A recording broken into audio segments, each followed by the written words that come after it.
NHM को पक्का करो, पक्का करो, पक्का करो। हमारी मांगे पूरी वरना करनी भरनी होगी। एनएचएम की क्या पहचान, त्याग, तपस्या और बलिदान। एनएचएम की क्या पहचान, त्याग, तपस्या और बलिदान। एनएचएम ने दी ललकार, नहीं सहेंगे अत्याचार, एनएचएम ने दी ललकार। नहीं सहेंगे अत्याचार। नंदपुर में काम करती हूँ। जी सुमन जी, लगातार जो है आप अपने इस धरने को जारी करे हुए हैं विभिन्न तरीकों से। सरकार कहती है कि आप हरियाणा सरकार के अंतर्गत में नहीं आते, केंद्र सरकार के अंतर्गत में आते हो, लेकिन सरकार तो दोनों जगह वही है। वो दोनों के तरफ से ही हमें ये आश्वासन दे रही है कि कभी तो कह देती है तुम स्टेट के कर्मचारी हो, कभी कहती है तुम सेंटर के कर्मचारी हो।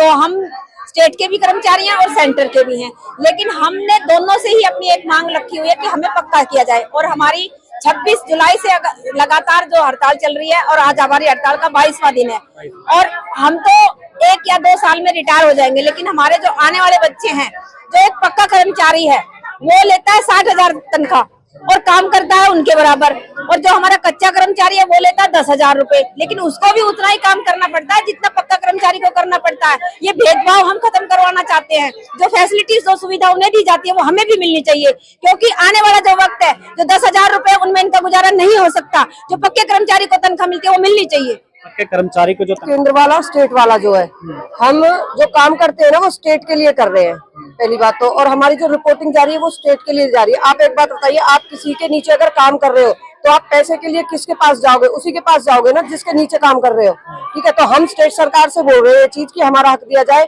अगर स्टेट सरकार ये कह रही है कि हम सेंटर के अंतर्गत आते हैं तो सेंटर से वो बात करे ना, फिर स्टेट सरकार हमारा समाधान निकाले, हमें उससे मतलब नहीं है कौन क्या कर रहा है। हम अपनी मांग मांगेंगे, स्टेट से ही मांगेंगे, क्योंकि काम उसके लिए कर रहे हैं हम, तो देना भी उसी को पड़ेगा। तो समाधान को सरकार निकाले, सत्ता पे बैठी है, मोदी जी है, मोदी की सरकार है ना सेंटर पे, ठीक है, तो बात करे, वो सारे उन्हीं के मुलाजिम है तो वो उनसे बात करे, हमारा समाधान निकाल के दे बस। रक्षाबंधन का त्योहार भी है, क्योंकि हरियाली तीज जब आई थी तो आपने हरियाणा के सीएम को भाई बनाया था, तो उससे भी पोटली मांगी थी, सभी बहनों को दी, लेकिन आपको नहीं दिया। लेकिन अब रक्षाबंधन का त्योहार भी सर पर है।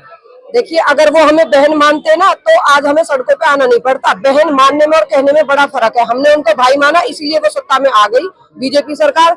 उन्होंने हमें बहन नहीं माना, इसीलिए हम अब तक, हमने 15 अगस्त भी यहाँ गुलामी की तरह गुजारा है।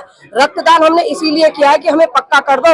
रक्तदान महादान होता है, इससे बड़ा दान हम और क्या कर सकते हैं सरकार के लिए। कहना चाहती हूँ कि 22वां दिन है आज हमारी हड़ताल को। क्या सरकार को बिल्कुल भी सबूत नहीं है कि हम यहाँ अपनी ड्यूटियों को छोड़ करके दरी पे बैठे हैं और अपने हकों की डिमांड कर रहे हैं? कहीं नायाब सिंह सैनी जी कहते हैं, हमें तो पता ही नहीं है कि ये एनएचएम कर्मचारी हड़ताल कर रहे हैं। हमने 7 तारीख को करनाल उनका आवास का घेराव किया था, तो क्या वो एनएचएम कर्मचारी वहाँ दिखे नहीं? उनको हजारों की संख्या में आए। और सरकार से यही कहना चाहूंगी कि अपना अड़ियल रवैया छोड़ करके हमारी मांगों के बारे में सुना जाए और अपना जो बायलॉज हमारे हैं उनसे छेड़खानी ना करते हुए हमें। कि एनएचएम वालों ने एक अनूठे तरीके से अपना रक्तदान किया। रक्तदान किस लिए किया? क्योंकि मजबूरी थी रक्तदान करने की। सरकार का जो खून है वो पानी हो चुका है। सरकार को और अधिकारियों को खून चढ़ाने की जरूरत है। तो करीब लोगों ने कल 1000+ यूनिट्स में रक्तदान किया पूरे हरियाणा में। हाँ, पूरे हरियाणा में, और आज भी रक्तदान चल रहा है कई जिलों में, ताकि सरकार को और अधिकारियों को जो खून जो पानी बन गया है वो निकाल कर फ्रेश खून चढ़ाया जा सके।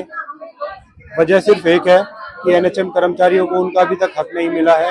एनएचएम कर्मचारी आज भी 27 साल बाद भी, आपने देखा जिस तरीके से डोनेट कर रहे थे, हाथों में हथकड़ियां थी, कि केवल इसीलिए कि हम बदुआ हैं, हम आज की डेट में भी मजदूर हैं, इसीलिए से उन्होंने डोनेट किया। अभी जैसे मैं आपके धरने पे पहुंचा तो आपने कहा कि बहुत हो गया धरना, बहुत हो गया, तो क्या आप आंदोलन का रूप लेगा? सर, ये आंदोलन का रूप तो ले चुका है। आज 22वां दिन है। सरकार को कोई होश ही नहीं है हमारा। सरकार अपनी रेवड़ियां बांटने में लगी हुई है, एनएचएम को भूली हुई है। कोई बात नहीं, सरकार, अब ये आंदोलन ही है सर। अब जैसे आज आंदोलन की रूपरेखा है, आज हम केंद्रीय मंत्री जी के यहाँ भी जाने की सोच रहे हैं, but cabinet minister Moolchand Sharma ji के आज हम जाएंगे और मोमबत्तियों से एक अपनी यात्रा निकालेंगे, कैंडल मार्च निकालेंगे, उन्हें रियलाइज कराएंगे कुछ तो शर्म करो, कुछ तो जागो। सरकार से उनकी सुध बुद्धि के लिए हमने हवन भी किया। अब आज जाके उनसे बात करेंगे कि हमने आपको ज्ञापन दिया, और इतनी कैबिनेट मीटिंग चली गई, आपने हमारे लिए क्या किया? तो ये NHM